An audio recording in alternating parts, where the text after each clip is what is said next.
Hey, what's going on, guys? I got a special guest here today. We have Paul F. Austin. He's celebrated as one of the foremost voices in the field, particularly when it comes to working with high-level CEOs and industry leaders. Paul's the CEO of Third Wave, which shares a message about transformative power of safe and effective psychedelic experiences. Paul, how are you doing today? Jordan, what is good, brother? It's good to see you again. I'm really glad that we had a chance to drop in last week and now share some goodness with your audience about microdosing and psychedelics. Absolutely. I'm excited to talk about this one because it's something that we think too much about. We overthink it. People get concerned about it. They think it's going in the wrong place. So where did this journey for you all begin? Where did you get started just in life? And I know you have an interesting 20s and yeah. Yeah. We talked about that a little bit. I was fortunate enough, and I've been fortunate enough to travel to between 70 and 80 countries over the last several years. But I grew up in a pretty, I would say, traditional home in West Michigan, a suburb of a small city, and a close knit family environment. I attended church every Sunday for many years. Played the violin, was involved in sports, so really just had sort of a very sheltered and loving upbringing. I was very fortunate to have the parents that I had and the family unit that I had. At the same time, I was always rebellious, an independent thinker, did what I wanted to do. And so at the age of 16, my best friend told me about cannabis and marijuana. It was like, hey, I think we should try this. So we ended up smoking cannabis a few times. My parents found out about it soon after that. And we had a conversation one Sunday after church where my parents sat me down, and basically my dad looked at me and said, I can't believe that you would smoke marijuana. I haven't been this disappointed since my brother passed away in a car accident 25 years ago. And Heavy. as you can imagine, that hit me like a ton of That's heavy. bricks, right? Like super heavy. And it just goes to show the set and setting that my parents had been raised in the 80s, the war on drugs, just say no era. And they had been conditioned to believe that any drugs that are illegal must be really terrible. Right. And so fast forward a few years later with that same best friend, I did my first experience with psychedelics, which was psilocybin mushrooms. And that first experience and the experiences that came after that were profoundly transformative and insightful. And they set me down a path of choosing to live in an unconventional way throughout, my teens, my 20s, and into my early 30s. And as part of that path, I moved to Turkey, where I taught English for a year. And at that point in time, started to study quite a bit about becoming a digital nomad and working online. And soon after that, I moved to Thailand, where I launched my first business. And while building that first business, I heard about this thing called microdosing. And Yeah. microdosing is how you can take very small amounts of psychedelics to help with performance. And when I was 19, 20, 21, I was doing high doses of psychedelics, not crazy high, but definitely high enough to have visuals and have deep experiences.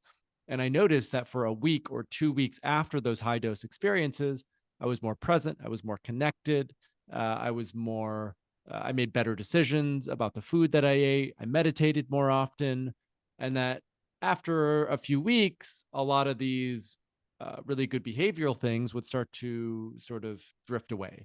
And so when I heard about microdosing, I thought maybe this is a way to keep that window of neuroplasticity open for even longer so I can continue to grow and develop as a human. And so I started to microdose in 2015 with LSD 2 times a week for about 6 months. It was great.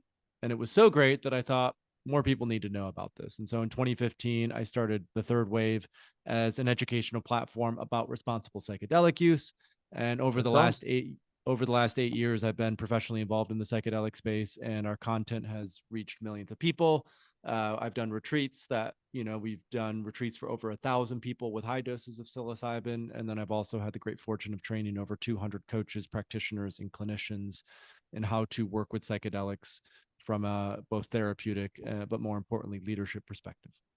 That's incredible. That's awesome. And it's interesting because coming from my upbringing, it was like bad. Like, don't do that. And I never really broke into that because I was always like, I don't even understand how this works. So this whole perspective for me is so unique that I'm kind of like the base person to learn from. I'm like, this is great. So for you, what was the eye-opening experience with travel? Like, where did travel come in, and how did it make you think about the world differently and kind of open your eyes into what was okay with drug use and what wasn't, and how did that all connect? Because I know many different countries have different areas and laws and what's allowed and what's not. Yeah, I mean, like my parents, we were fortunate enough that growing up, it was myself, two sisters, and my mom and dad. So there were five of us in the family unit. And every summer, more or less, we would go on a trip. Yeah. So I was fortunate enough to go to Yellowstone when I was 10. We went to Alaska when I was 8. We went to the Pacific Northwest when I was 16. We went to Washington, D.C. when I was 14. And I was also fortunate enough to do a couple international trips. So when I was 11, I went to Costa Rica. When I was 17, I went to Romania. And then in college, I spent time in Ireland. I spent 6 weeks traveling around Europe. And then I spent a month in Tanzania. Oh, And wow. so in these early adolescent and college years, I was just exposed to like how beneficial and eye opening travel can be. And, you know, when I had these early psychedelic experiences, when I was 19 and 20, a lot of the message insight download was don't spend your 20s trying to chase superficial things, trying to Yeah. make a bunch of money or trying to work a corporate job or trying to impress someone like, you know, your family or your parents. Do something in your 20s that when you look back on it later on in life, you will be so happy that you went through that experience. And so I naturally then was really interested in how do I just travel as much as possible in my 20s as a way to expand my horizons, as a way to become more cultured, as a way to learn different languages, as a way to be adventurous and really push the boundaries of what I know is possible. And I would say psychedelics are one of the things that gave me that courage to do that, because when I was 21 I moved to Turkey and I lived abroad for 5 years, right? I lived in Turkey Yeah. for a year, I lived in Thailand for a year, I lived in Budapest, I traveled throughout, you know, Europe, I lived in Lisbon, Oaxaca, and travel is just and has been one of my greatest teachers, because there's a way in which it requires presence, it requires curiosity, it requires being uncomfortable in many situations, and it requires an ability, I think, not to complain and to just accept whatever may happen. So when there are delays, when flights get canceled, when there are issues, when you pay way more for a taxi in Vietnam than you think is fair, right? You just sort of chalk it up to the experience of doing something unconventional, and what are the lessons that can be learned from that. And I think for me there's a lot of overlap there in terms of what psychedelics teach us as well, because especially in higher doses of psychedelics we're often thrown into an uncertain landscape. we're Yeah. we're we're in a subjective experience that's totally unique, that in many cases we've never been subjected to before. And so learning how to be present with it, learning how to breathe through it, learning how to appreciate the experience of it is where so much of the benefits of psychedelics come from. Yeah, that's fascinating. And I've never heard travel broken down in that regard where it connects to psychedelics and all of the skills you get, because it's funny because I'm thinking about it through the lens of I like to travel, been to 25 different countries, and everything you said is absolutely true. But when you come back to your quote unquote home or regular wherever you're living, you don't practice these skills of presence. You don't practice the skill of not complaining because everyone's complaining. But Right. when you're traveling, you don't even think about it. You're like, dude, yeah, I've already missed 4 flights. What am I gonna do? Like, it's outside of my control, and that's what we can do. But Well, and it is, I yeah, a way to think about this as well, just to fully land this. Aldous Huxley, who's a well-known writer, he wrote Brave New World and a number of other things. He would talk about how the greatest sort of incentive for us, or the greatest part of exploration now that we've explored the entire Earth and globe and all that, is exploring what he called the inner antipodes of the mind. And so there's a way in which psychedelics are helping us to better create the territory of what's going on in our subconscious and unconscious, what's going on in the brain and the mind. And it's almost like Carl Jung would talk about it as above, so below, right? So travel is the external, I would say, representation. of being unconventional and exploring the unknown. Working with psychedelics is the internal. And they Wow. both have, I think, a lot of parallel lessons to teach us. And that's profound. And it's interesting because a lot of people are coming up on this travel idea because you can work remote, you can be a digital nomad, and it's all happening a lot more. And so, what was the thing? Because no one's really out there talking about psychedelics. So, like, were you concerned about when this was all happening and you kind of were entering this new space? Because it's even cannabis. Sometimes people are like, "Oh no, I can't talk about that." I could tell with your face right now. You're like, "It's fine. It's not a big deal." But were you concerned in the beginning? Like, did your Well, parents judge you? Like, did you think about that?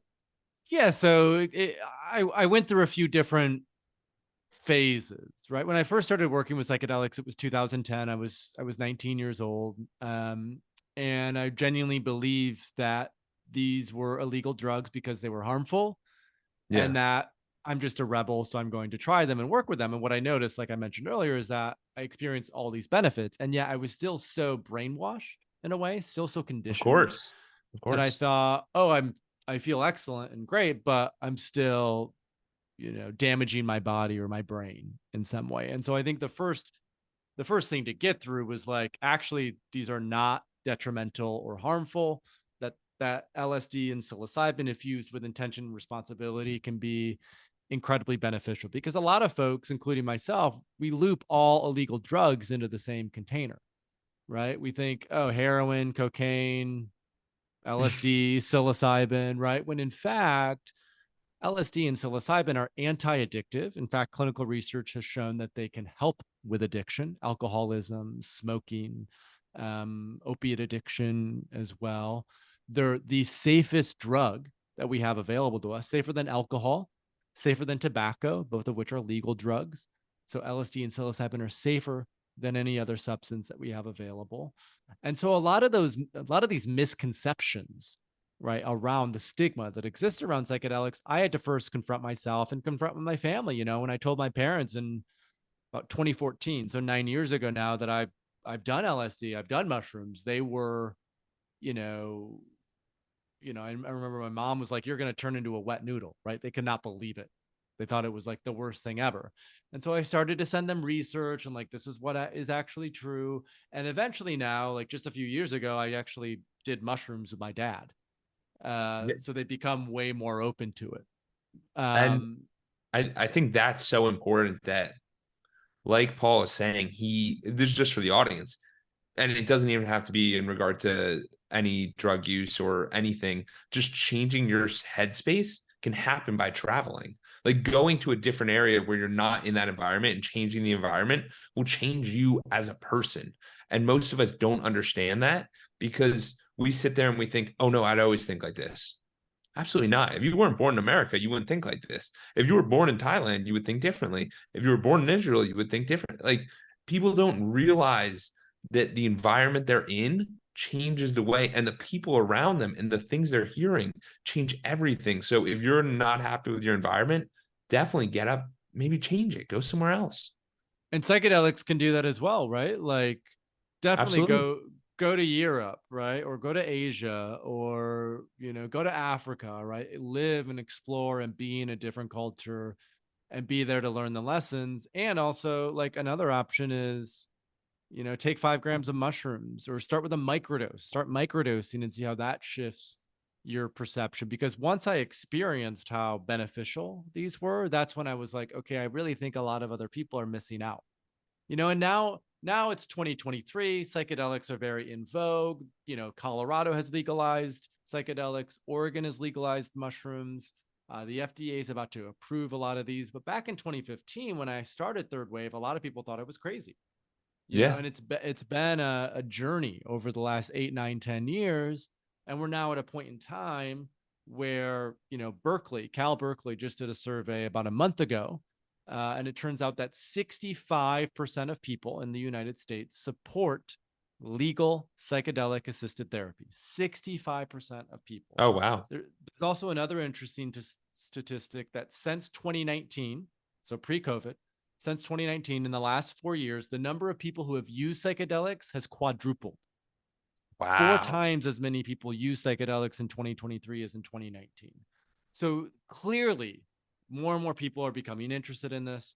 More and more people are recognizing the science and the benefits of it. And one thing I always emphasize on podcasts is it really comes down to responsible and intentional use. So even if your listeners are like, I might be interested in this, it really helps to have a coach, a therapist, a guide, someone who knows this and can support you. Because the truth is, while psychedelics have a lot of benefits, just like travel has a lot of Yeah. benefits, there's a level of intensity with them, Yeah. that I think a lot of people have never um, they've never been in an experience that intense, and it can just really help to have someone who's there in your corner. It's like, the parallel for travel would be like you grew up in, a small suburb in the United States for 20 years, and then you get dropped into, the rainforest in the Amazon by yourself, and it's like, good luck, It's right? terrifying.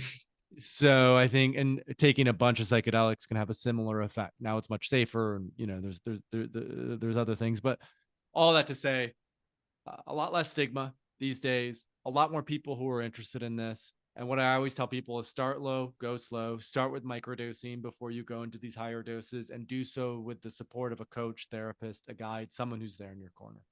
That makes a lot of sense because I was sitting there and I was still like, you're push like it makes sense. Clarity, purpose, presence. These are all things that are missed. And a lot of society is missing it, especially with all of us going on our phones, doing all these different things. So it's how do you get past that misconception, destigmatize this? Do you think that coaching could happen over a virtual session or it would have to be with someone in person? I'm just curious because it's an interesting dynamic here that's going on. So there's a few different ways to think about the types of folks that can support you through a psychedelic experience. And we're starting to get into, I would say, slightly advanced territory, but I'll explain the basics of it so your audience can track and follow. So there's coaches, and coaches are people who are trained in coaching, right? A lot of coaching is focused on growth, development, inspiration, right? Creativity. It's how are we helping to create a new life for ourselves or dramatically improve our current life? That's what coaching can help a lot with. And so, as part of what we do at Third Wave, we actually train executive coaches, life and relationship coaches, health and wellness coaches, as well as some clinicians, and how to work with psychedelics. And what we emphasize is their role is to really help with what we call preparation and integration. How do you prepare someone to have a really great psychedelic experience, and how do you help them integrate after that psychedelic experience? They're not necessarily trained to guide someone through an actual Yeah.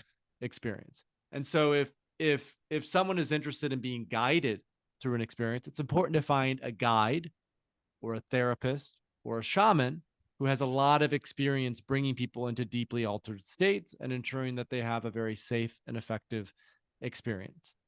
So all of that to say is some of this can be done virtually, right? Like the coaching element can be done virtually, the preparation and the integration, but having someone who is physically present with you as you're going through this experience, especially if it's a high dose, it is so critically important to have, even if it's just a friend or family member, someone you trust, someone who can help you go to the bathroom, someone who can be there to hold your hand, someone who can be there to help you get a glass of water, who can keep you safe, right? Having just a trip sitter is what we call them, who is present with you, is better than just doing it alone.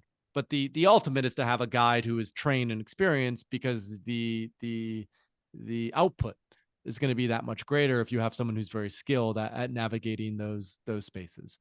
Um, so yeah, it can be a mix of virtual and in person, but again, for if someone is going to do this, and it's important that they have someone physically present with them so they feel very safe doing it.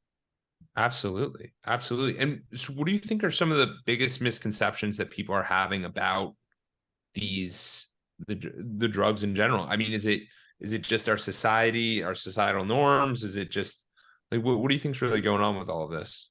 Well, the name third wave of psychedelics, it suggests that there have been two previous waves, right? The first wave and the second wave of psychedelics. And so the first wave of psychedelics was the indigenous and ancient use of these plant medicines for thousands of years. So what a lot of folks don't realize is that we as a human species have actually been working with psychedelics for thousands and thousands of years.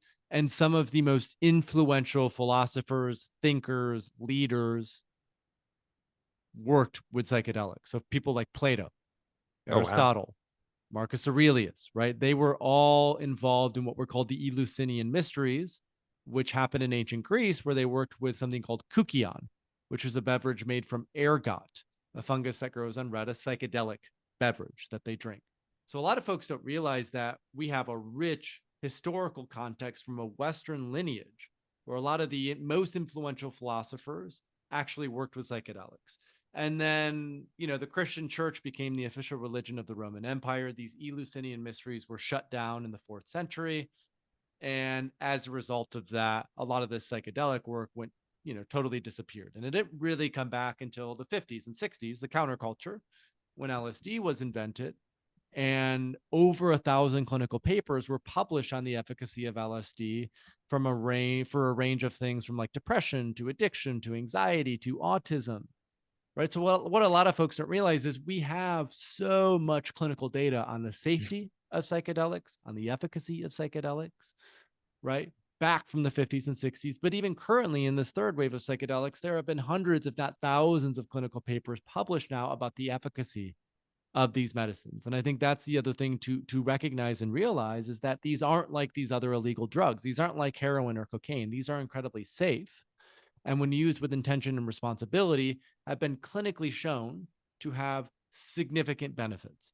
And some of those benefits include, an alleviation of depression, healing PTSD, curing alcoholism. A lot of the benefits also relate to creativity, better communication and relationships, more like better strategic vision as a leader.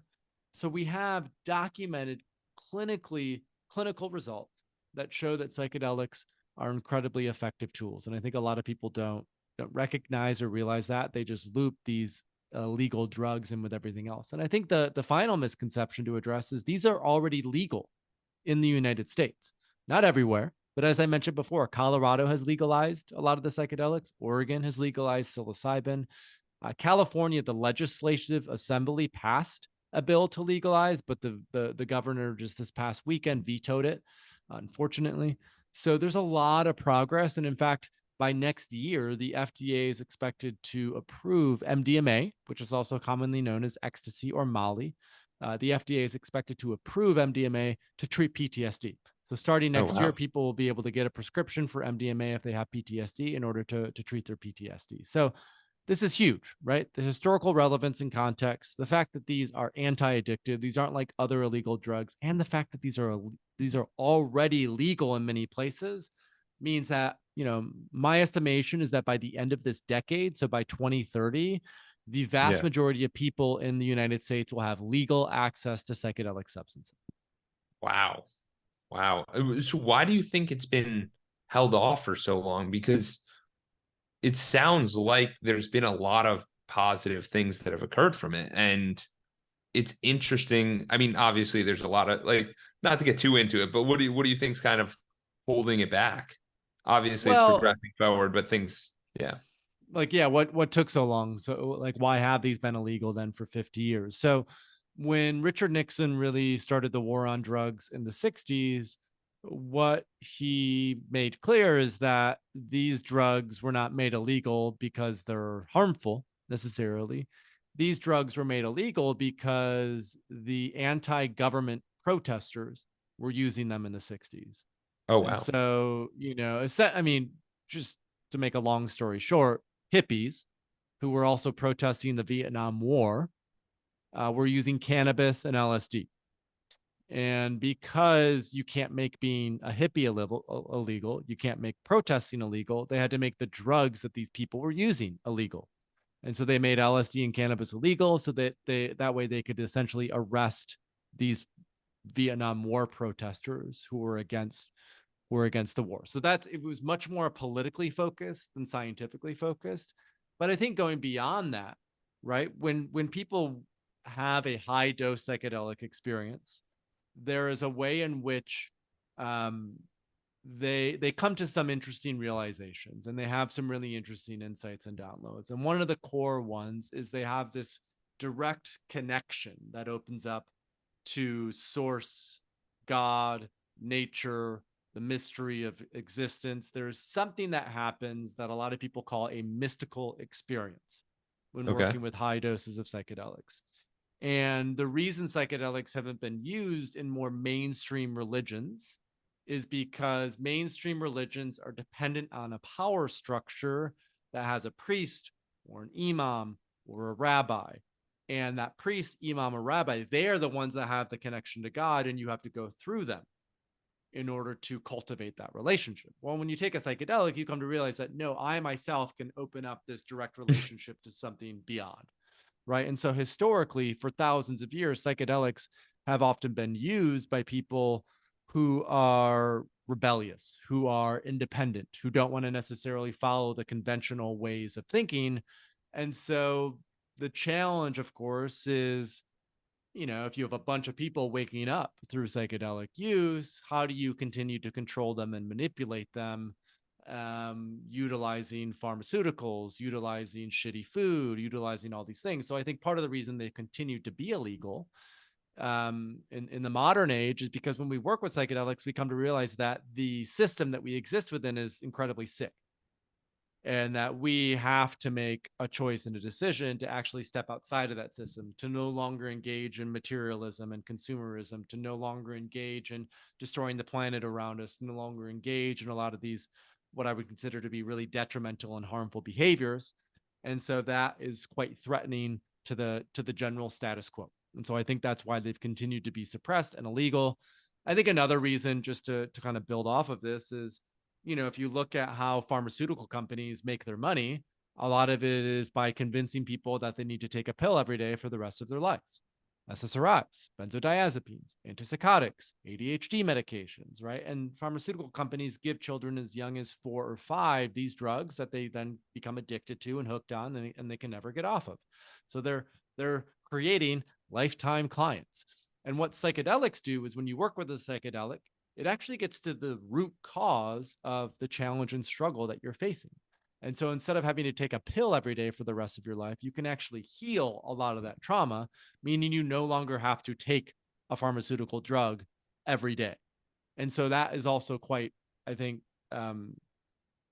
it's challenging to the status quo, because a lot of pharmaceutical companies are realizing that as psychedelics become more and more mainstream, that they're actually going to help to address this mental health crisis. And so a lot of these folks are no longer going to basically want to be dependent on pharmaceutical companies to feel good, more or less. Absolutely. I mean, that is profound. It's interesting. And I'm curious if your original mission at 1920, that initial trip that you went on, did that impact all of those thoughts? Because I was sitting there and you're naming all of these things that are occurring when you go through and you realize, you're like, well, this I don't really like. This doesn't make sense. This doesn't make sense. The food, the this, the that. And I'm sitting there and I'm like, it felt intense for me just listening, because I'm like, this took me years to accumulate these ideas, let alone them happening to you in, I don't even know how long the trips last or any of that, but in that short duration of time where you're like, wow, I've learned a lot. Because this whole download thing is pretty interesting to me. Well, I probably worked with high doses of LSD and mushrooms 15 to 20 times, and I was 19 and 20. So those years, it was like it was Learning. emerging, unraveling, right? It wasn't just like, I definitely had some really powerful experiences, but it was definitely over that period of time, over those couple of years, where I was coming to realize this. And a lot of it came down to the sense of sovereignty, autonomy, and choice, right? That when I worked with psychedelics, I came to realize that I am a sovereign being. I am fundamentally the creator of my own existence. I have full responsibility for everything that happens to me, and recognizing and realize that the system, the culture, the structure that I was born into is not meant to be supportive and nourishing of me becoming sovereign, autonomous, and a creator. In fact, the system and structure that we're born The into opposite. is mostly there to do the opposite, to make us consumerists, to make us feel like we need to consume to feel good, to make us, eat shitty food and take pharmaceutical medications and be obese and watch TV and all the bullshit. Right. So it's like I woke up from that, from the matrix, for lack of a better Yeah. term, through psychedelics.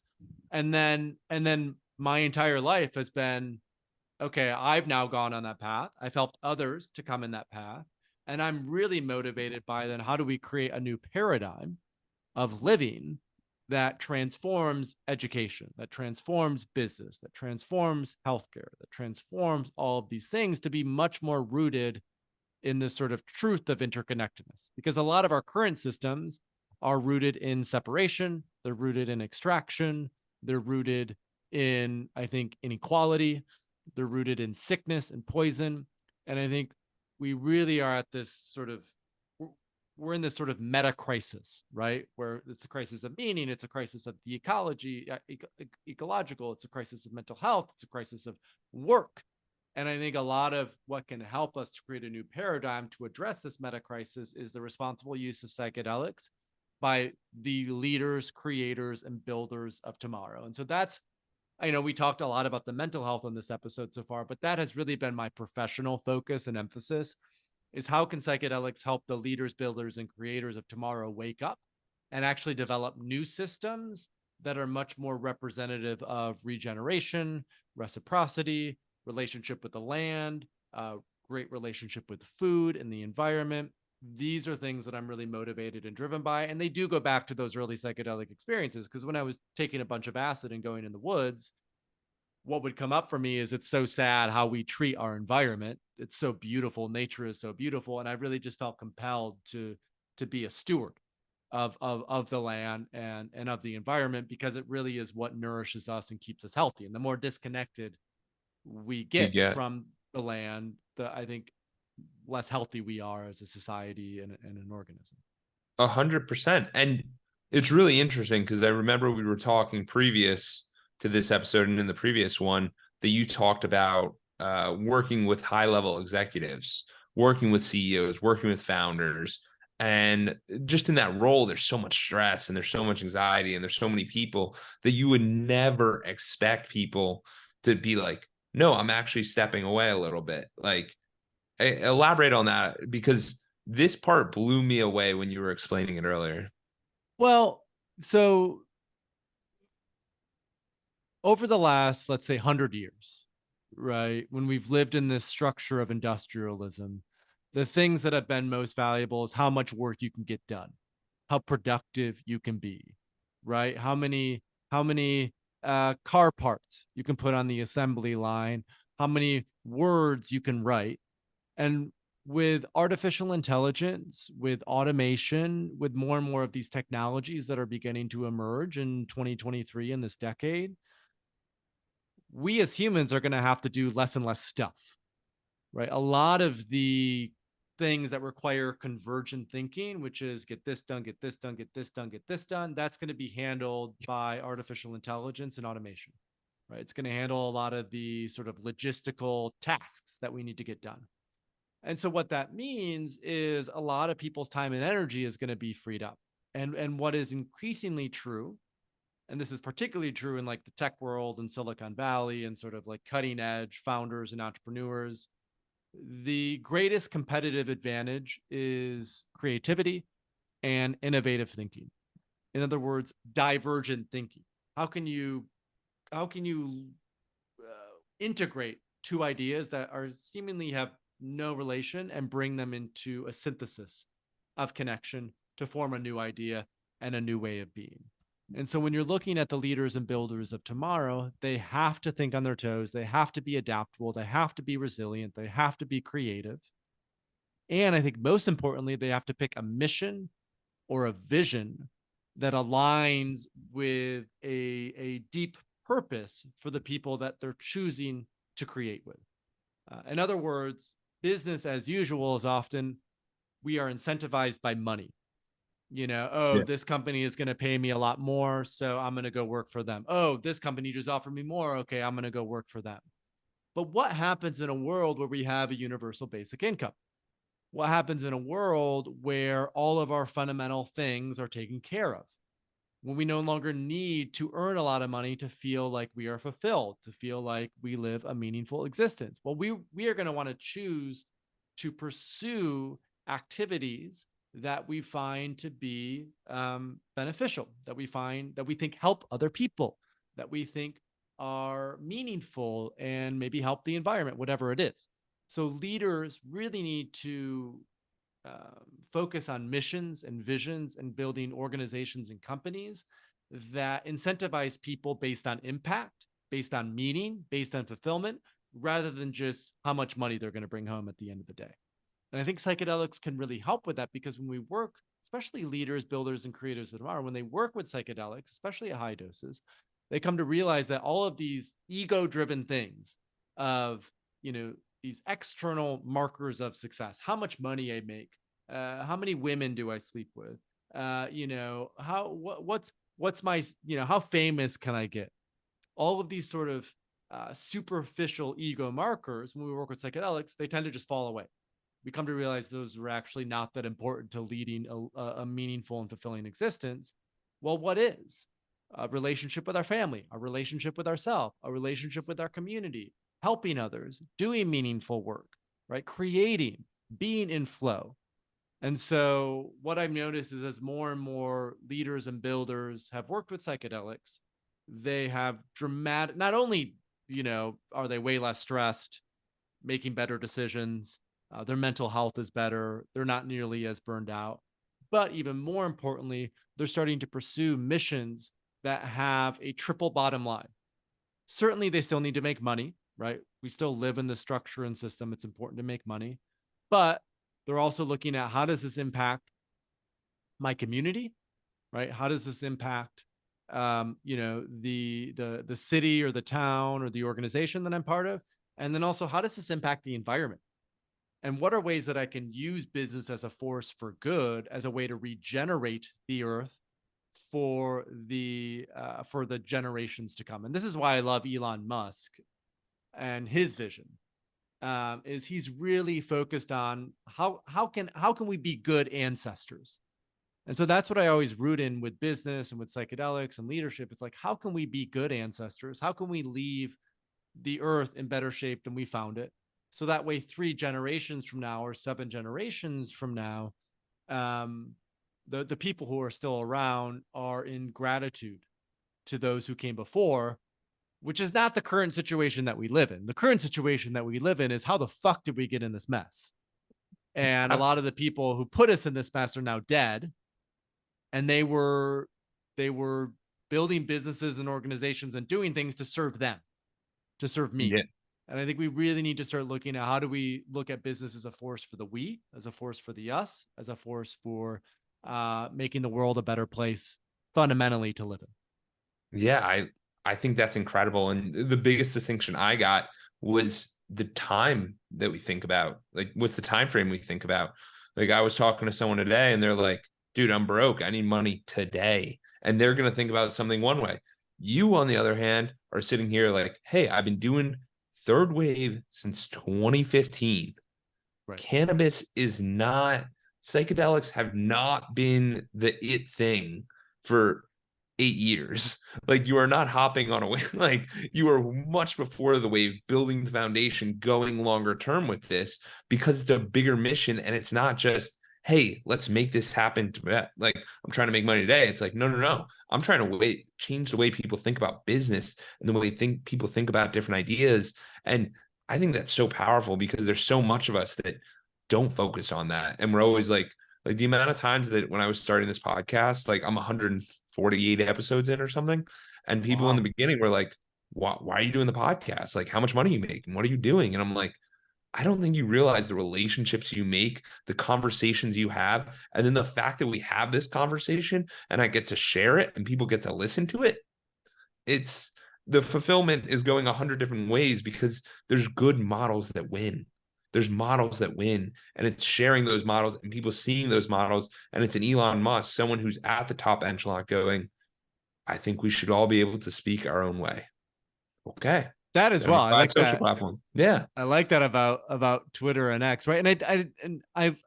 I love the way that you contextualize that, because I look at it as like, so oftentimes, especially CEOs, entrepreneurs, people who are go-getters, we are conditioned to believe in hockey stick growth. We are Yeah. conditioned to believe, it's like, I need to raise $100 million in VC money and I need to grow at, 1,000% year over year. But if you look at nature, the only thing that grows that fast in nature is cancer. So I think we forget that the more that we can create a reality that mimics nature, the healthy parts of nature, the healthier we are going to be as entrepreneurs, the healthier we are going to be as business founders. So instead of 7 years, I say 7 generations. Right? How do you build and start a company or a mission where you're like, what will this do 7 generations from now, which is about 200 years, right? Yeah. Where is this? So that's how I think about third wave. I'm like, for me, I don't think our mission will be accomplished in my lifetime unless, longevity medicine really takes off and I live till I'm 300 years old, which could happen. I would not be surprised if it happened. But I don't think it's going to be something that is fully accomplished in my lifetime, because our vision is cultural integration of psychedelic substances so that it dramatically changes the paradigm that we live in. And sure, we've made incredible strides the last 5, 6, 7 years, but the truth is the vast majority of people on a global level are still ignorant and uneducated and have no skill set whatsoever when it comes to psychedelics. And so this is why I love microdosing, just to land a lot of this. I wrote a book called Mastering Microdosing that folks can find on Amazon. I love microdosing because my hypothesis and my assumption is that not everyone is going to want to take 5 grams of mushrooms or go drink ayahuasca or do a really intense psychedelic experience. A lot of people just want to take a microdose, a sub-perceptual dose of a psychedelic 2 or 3 times a week for a period of maybe 30 to 60 to 90 days, because they see benefits. They notice they're more present. They're less reactive. They notice they have a better mood. They have more energy, but they don't necessarily have to have this really, really, really intense experience. And so I would love for nothing more than if 1 generation from now, instead of everyone taking SSRIs, they're all taking microdoses of psilocybin, right? Or instead of everyone taking ADHD medication, they're all taking a different type of psychedelic microdose that's much healthier. And I would love 5 generations from now, right? My vision is that we all live in communities. We all live in somewhat intentional communities in relationship with the land, in relationship with each other.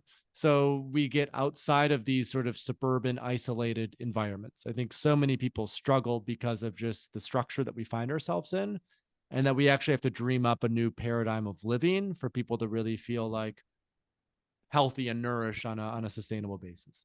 Yeah, I love that, because so I have Edwards Consulting, where we coach people, and it's mental health, physical health, community service, philanthropy, spirituality, and relationships. And the amount of people who have relationships who are so lonely because they don't have deep relationships, it's astonishing, because I sit there and I go, it's not the deep relationships. It's because they think of a friend as someone to grab a beer with. I'm like, that's not a friend. A friend is someone who's going to have a deep conversation with you. A friend's going to be celebrating you. A friend's going to talk to you on a deep level, not go, yo, how was fantasy football today? Like, it's like, fine, like that's the topic. But like, if we could talk about deeper things that connect us in a way that just can transcend, and we feel good about ourselves after leaving the conversation, or maybe we're like, oh, I got to work on myself. I got to be better. That's the type of relationships. And that's why I was seeing more of these like compound livings, where you have like 10 houses, you have the family, the kids, the extended, because everyone's so isolated nowadays. They don't realize that they need some sort of community to come together. And that's why I think online is kind of good, because it is connecting people in certain ways. It's a good start. I don't think it's not A hundred the percent. sort of Yeah, it's not the end piece. No, the not end at all. goal necessarily. And I'm glad you mentioned this, because a lot of it is how are we living like we had lived for thousands of years before the modern industrial period, right? We always lived in community. We always lived with lots of sunlight. We always lived, our feet on the ground. We ate a certain type of diet, right? We didn't eat all this processed food. So I think part of this as well is this, what I call the sort of retrieval of the primordial way, right? How do we reactivate this sort of wild side of us biologically in Yeah. particular, and create external structures that really mimic how we lived as thousands and tens of thousands and hundreds of thousands of years before we were stuck in suburbs, with cars, not moving at all, with shitty artificial light, and putting bullshit in our body. There's a new paradigm, and that new paradigm is actually rooted in ancient practices. And that's what I think psychedelics, in many ways, wake people up to: the remembrance of, oh, I actually just need to simplify. I need to do less rather than more. And by doing less rather than more, everything else in my life will feel much better. Wow. That's profound. That is incredible. Oh, now we're winding to the end. So, Paul, tell us, where can people find you? Where can they hear about Third Wave? Where can they learn more? And if there's any last comments you want to leave, for sure, share them. So, for folks who are listening to this who maybe have never done a psychedelic or are very new to this, I would say just go to thethirdwave.co. That's our homepage. We have a newsletter. We have a community that you can join for free where you can start to meet others who are also interested in this space. We have a podcast as well called the Psychedelic Podcast. And then if there are any coaches or practitioners or therapists or any folks who want to do more professional work in this space or interested in working with psychedelics as a tool, we have a training program for coaches and practitioners, and that's at the Psychedelic Coaching Institute. And that's very simply psychedeliccoaching.institute, to find out more information about that program. So thethirdwave.co, psychedeliccoaching.institute. It would be great, Jordan, if you have show notes and you could Yeah, I'm going to drop provide those everything in the links show there. notes. But I think that Absolutely. those would be two great places to start for folks based on where they're at in their journey. Awesome. Yeah, I'll drop everything in the show notes. Paul, you have been awesome. You're changing my perspective. It's super interesting to hear this. So I can't wait to get this out here. And I really appreciate your time. Thank you so much, Jordan, for creating this platform and for your willingness to have a conversation about psychedelics. They're still edgy, but I do think the more we can normalize them and help people understand how they can be used intentionally and responsibly, the more people will benefit from utilizing them.